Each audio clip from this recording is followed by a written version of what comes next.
Hello students, welcome.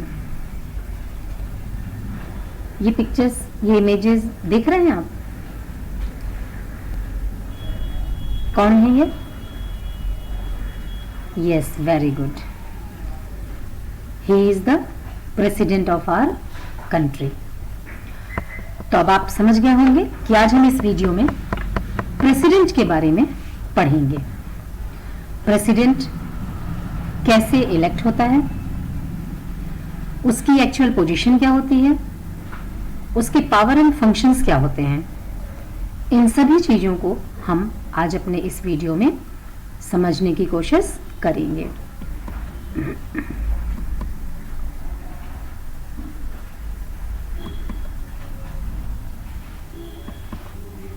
President. He or she is the head of the state. President is the first citizen of the country. राष्ट्रपति जो होता है हमारे देश में, वो देश का पहला नागरिक होता है। और जैसे प्रीवियस वीडियो में हमने पढ़ा था, prime minister is the head of the government, सरकार का नेतृत्व प्रधानमंत्री करता है, ठीक वैसे ही देश का नेतृत्व प्रेसिडेंट करते हैं, राष्ट्रपति के द्वारा किया जाता है। He has the nominal power like Queen of Britain. Class 8th में हम सबने पढ़ा है Our Indian Constitution is the bag of borrower. Why? Because when we got independent, before that India was a subjugated country. There was no concept of constitution in our country. हमारे देश में संविधान का कोई पहले से किसी के पास किसी तरीके का अनुभव या किसी भी तरीके का एक्सपीरियंस नहीं था। तो हमने क्या किया, when we became independent, जब हम आजाद हुए, स्वतंत्र हुए, तो हमने क्या किया, दुनिया के दूसरे देशों के संविधान को पढ़ा, समझा और फिर जहां की जो बातें हमें पसंद आई उसे हमने अपने संविधान में जगह दे दी। तो Britain is also having parliamentary form of the government. तो ब्रिटेन से हमने ये सिस्टम एडॉप्ट किया। तो ब्रिटेन में जैसे जो क्राउन है, British crown is the nominal head, वो सम्मान का पद है।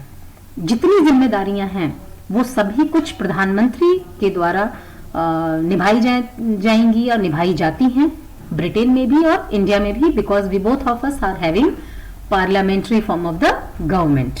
और parliamentary form of the government में जो एग्जीक्यूटिव होता है वो दो तरीके का होता है, एक नॉमिनल और एक रियल। तो जैसे ब्रिटेन में ब्रिटिश क्राउन है, नॉमिनल पावर है उनके पास, सम्मान का पद है ये। Likewise manner in our country जो प्रेसिडेंट है उनके पास नॉमिनल पावर होता है, वो नॉमिनल एग्जीक्यूटिव होते हैं and their functions are mostly ceremonial. चाहे वो ब्रिटिश क्राउन की बात कर लें या तो फिर हम अपने देश के राष्ट्रपति की बात कर लें, इनके जो फंक्शंस होते हैं वो सेरेमोनियल होते हैं, नाम मात्र के होते हैं। एक शुभारंभ इनके द्वारा कर दिया जाता है, लेकिन actual power is exercised by the prime minister and council of ministers. Indirectly elected by the people. चूंकि डायरेक्ट एग्जीक्यूशन में, डायरेक्ट एडमिनिस्ट्रेशन में प्रेसिडेंट का कोई बहुत इंपॉर्टेंट रोल नहीं है, दो president is the integral part of the parliament.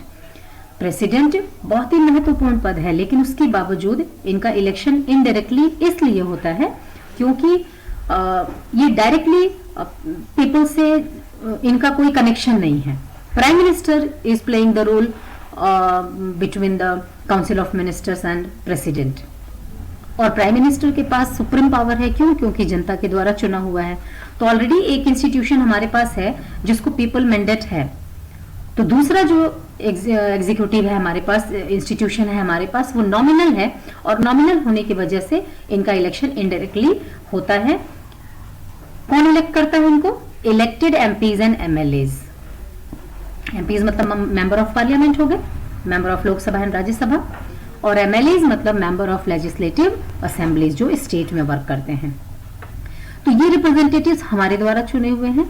अब ये चुने हुए रिप्रेजेंटेटिव्स जो हैं वो प्रेसिडेंट के चुनाव में हिस्सा लेते हैं और जिसको मेजॉरिटी ऑफ वोट्स मिलते हैं उस व्यक्ति को प्रेसिडेंट के रूप में चुन लिया जाता है। He represents the entire nation but can never claim direct popular mandate। जो प्रेसिडेंट है हमारा, जो राष्ट्रपति है हमारे, वो नो डाउट पूरे इंटायर नेशन को वो रिप्रेजेंट करते हैं। He or she is the first citizen of the country, लेकिन कभी भी वो पॉपुलर मैंडेट को, डायरेक्ट पॉपुलर मैंडेट को, मतलब डायरेक्टली वो इलेक्शन के द्वारा वो नहीं चुने जाते हैं, उन्हें इलेक्टेड एमपीज एंड एमएलएज के द्वारा ही चुना जाता है। अब हम अपने नेक्स्ट वीडियो में पढ़ेंगे power and functions of president. एक आउटलाइन मिल गया आपको इस वीडियो में कि प्रेसिडेंट होता क्या है। तो president is the first citizen of the country. उनके जो पावर्स होते हैं वो नॉमिनल होते हैं। पूरा शासन, देश का पूरा शासन राष्ट्रपति के नाम पर ही होता है, लेकिन किसके एडवाइस पर? Prime minister and council of ministers के एडवाइस पर। इनका इलेक्शन इनडायरेक्टली होता है। जो इलेक्टेड एमपीज एंड एमएलएज होते हैं उनके द्वारा प्रेसिडेंट का चुनाव होता है। जिससे ज्यादा वोट मिलते हैं उस व्यक्ति को प्रेसिडेंट के रूप में इलेक्ट मान लिया जाता है। और इनका इलेक्शन कभी भी डायरेक्ट इसलिए नहीं होता क्योंकि ये डायरेक्ट एडमिनिस्ट्रेशन से जुड़े नहीं होते हैं। इन्हें रियल पावर संविधान के अनुसार नहीं मिला हुआ है। Thank you.